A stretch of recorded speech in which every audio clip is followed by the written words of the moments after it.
London in the 1660s was a city teetering between medieval tradition and the dawn of a modern empire. Home to nearly 500,000 people, it was a sprawling, chaotic metropolis packed tightly within its ancient Roman walls and spilling rapidly out into the surrounding suburbs. In this video, I use modern AI tools to bring historic paintings, engravings, and prints to life, allowing us to shift perspective, change camera angles, and move through the same scenes in ways their original artists never could. First, I want to talk about the main artery that kept this entire empire beating. This view shows the River Thames as it looked around 1662, crowded with hundreds of small water taxis, grand royal barges, and heavy timber boats. In the background, the dense skyline of London is dominated by the massive, towering silhouette of Old St. Paul's Cathedral.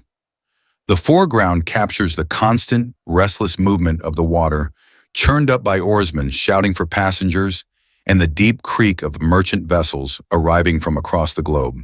The air here smells of salt, wet timber, coal smoke, and sewage, creating a heavy fog that often hangs over the water. Navigating the Thames was a dangerous business. The tides were unpredictable, and the river served as the city's primary highway and its open sewer, leading to frequent accidents and arguments between watermen over territory.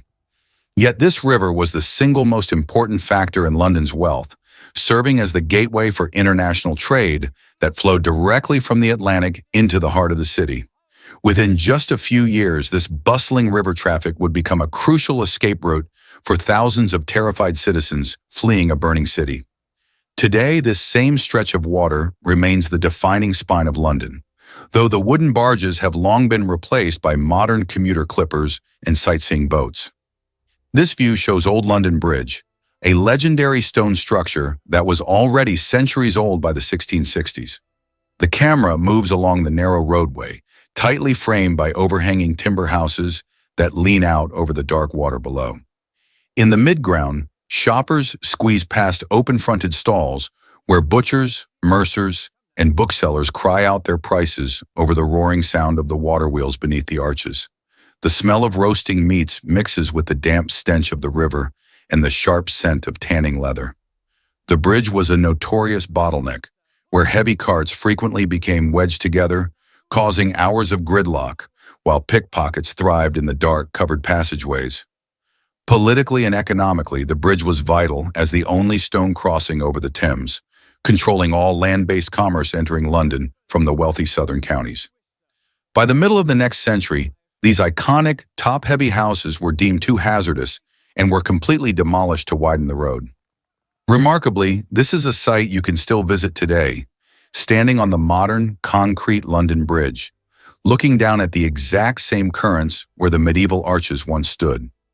This view shows the formidable stone fortress of the Tower of London, guarding the eastern edge of the city.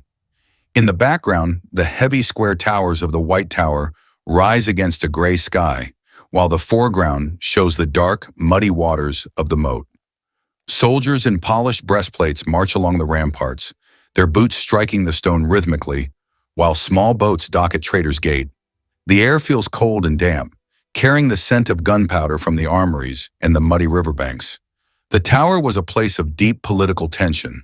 It held high-profile prisoners of the state and stored the kingdom's entire supply of ammunition, making it a fortress that the citizens viewed with a mix of awe and fear. It mattered because it represented the ultimate military power of King Charles II, securing the city against foreign invasion and domestic rebellion. During the Great Fire, the tower's garrison used gunpowder to blow up surrounding houses, creating a massive firebreak that ultimately saved the fortress and the eastern neighborhoods. Today, this historic complex remains one of London's most famous landmarks. Its